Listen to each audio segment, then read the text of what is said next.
Well, here we are. Thoughts from the office, Redneck's Pride Outdoors. Um, a lot of states, the trapping season has started, getting ready to start in a day or two. Or like my state, New Jersey, be mid-November, which is November 15th. That's still only a little bit over 3 weeks away. And getting down to crunch time. Now, you're a seasoned trapper, been at it for a few years, you know what's coming up. You've got all your spots, you don't have all your spots, but you got your spots that you know is going to produce and that you can fall back on.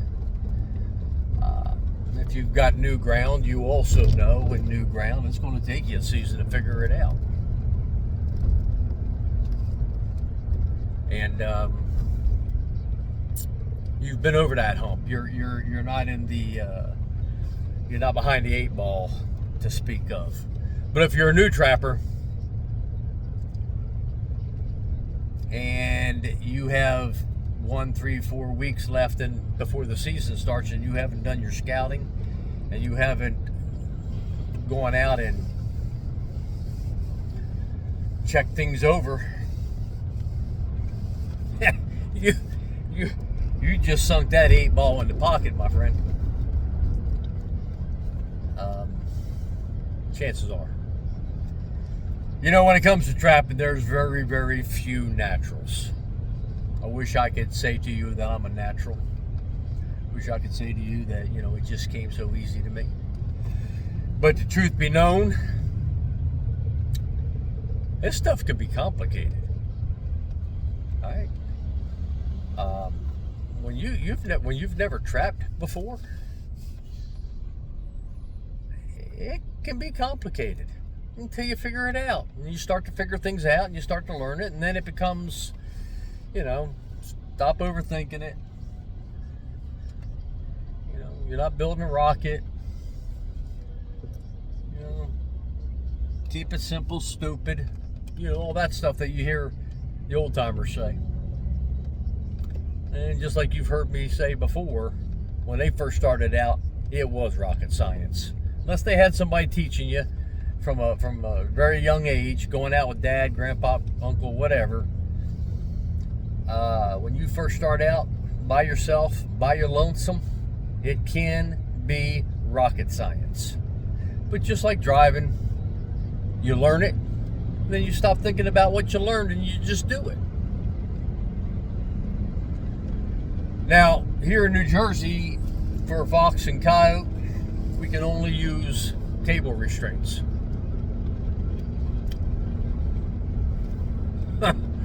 And I'll say this, though. It is easier for me to teach somebody who has never trapped in their life how to snare than it is for me to teach somebody who's been trapping 30 years, proficient, good trapper, to snare. Why? Because of the mindset that the good trapper has when he goes from worried about where the foot is placed to have to worry about where the head's at. Bloop.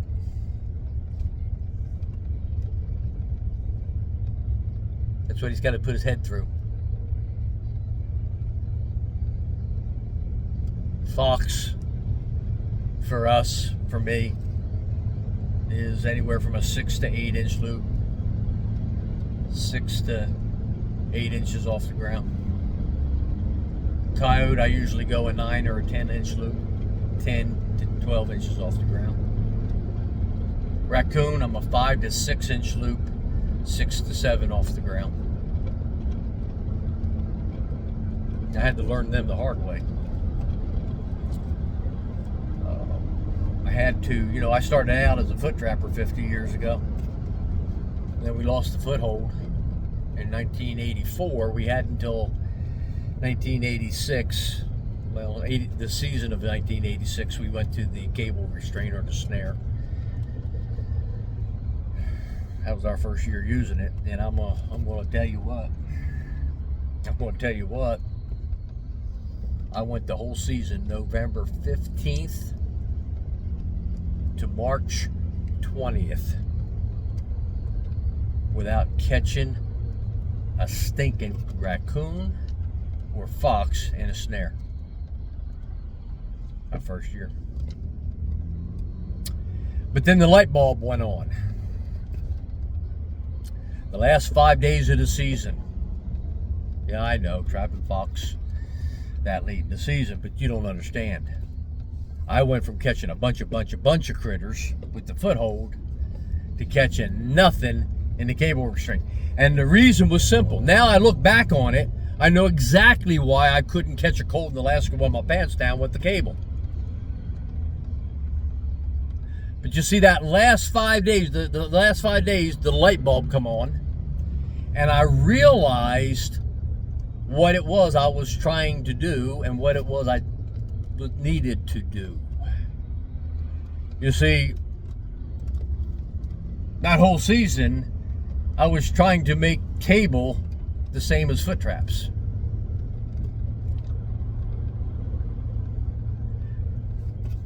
The simplified term that I use in the South Jersey Trapping and Snaring School when I'm giving the introduction to all the trappers is this.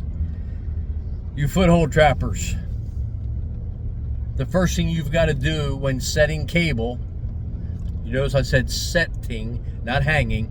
I said setting cable. The first thing a foot trapper has to do when learning how to set cable is forget about what you know about foot traps.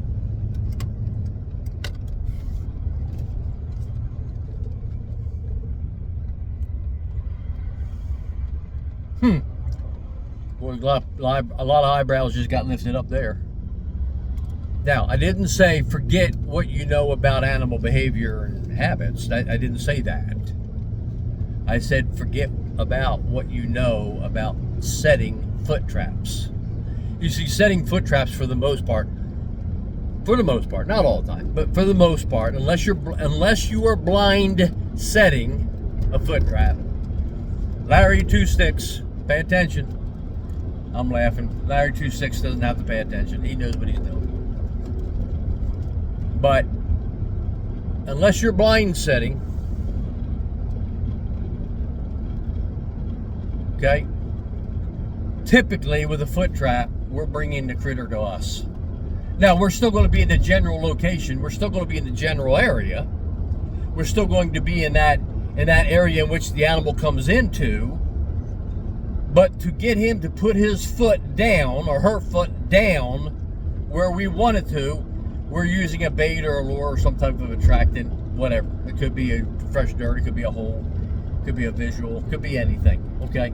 But we're bringing the animal to us to put their foot where we want them to put their foot. When it comes to cable restraints or snares, we are going to where they are going and where they want to put their head. And that can be rocket science. It can be. Everybody gets hung up on the loop. How big of a loop, how high of a loop. I mean, within reason, you have to, that's a common sense statement. But the number one thing for cable restraints or snares is you've got to hang that loop, whatever size loop you're hanging, in the spot that it's going to put its head.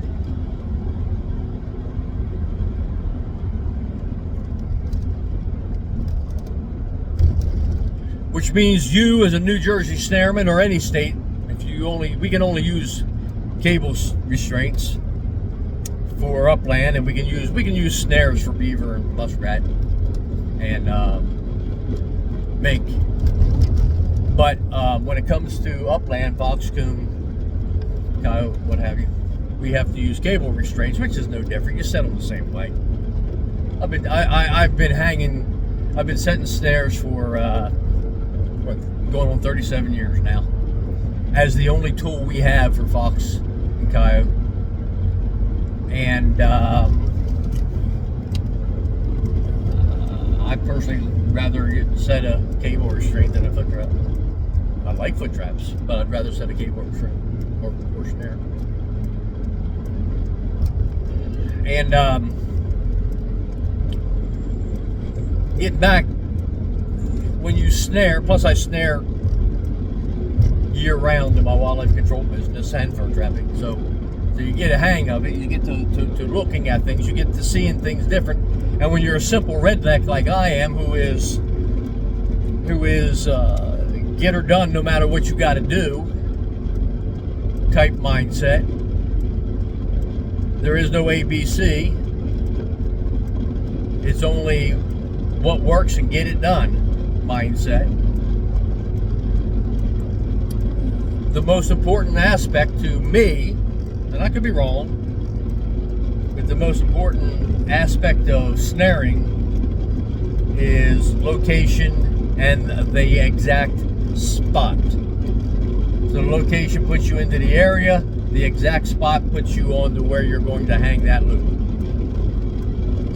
Set that loop. I don't have time to get into the difference between hanging and setting, but that's okay.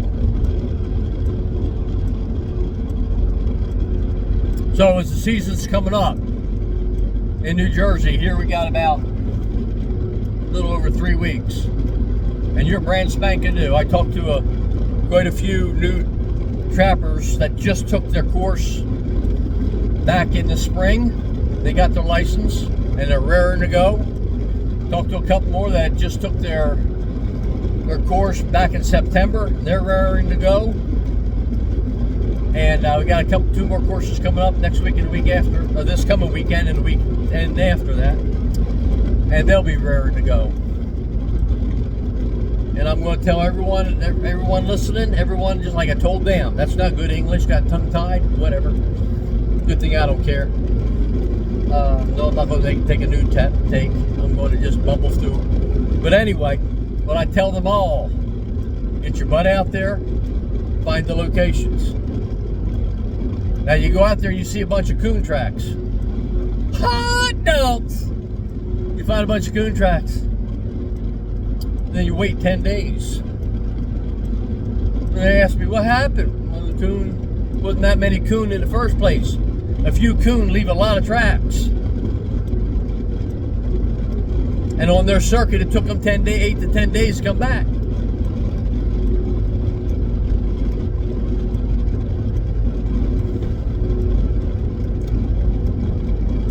So you just wasted 8 to 10 days checking empty snares, DP traps, cages, whatever. What I'm telling you to do, what I'm saying to you now, right now, you're fired up about trapping. You're fired up about snaring. You've been dyeing your snares. You've been getting your dog proofs. You've been doing all the preemptive work that should have been done back in August. You're doing all that work, but you're neglecting the most important thing. Location. And you're going to go out and you're going to set a bunch of stuff in a bunch of areas that you're hoping you're going to catch something.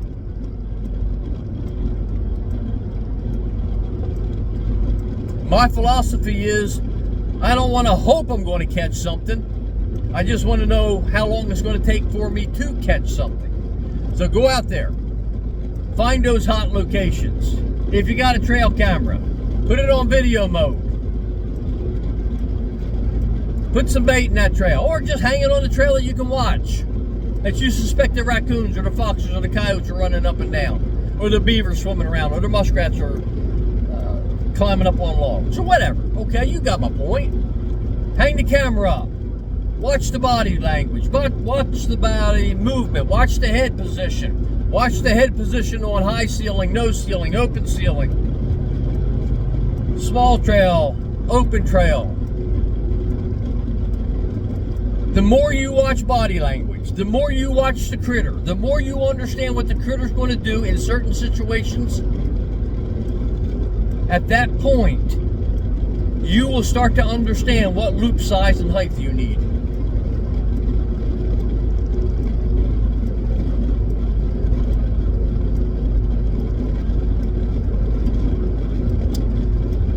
Oh, that's probably plenty enough to give right now. It's pretty long.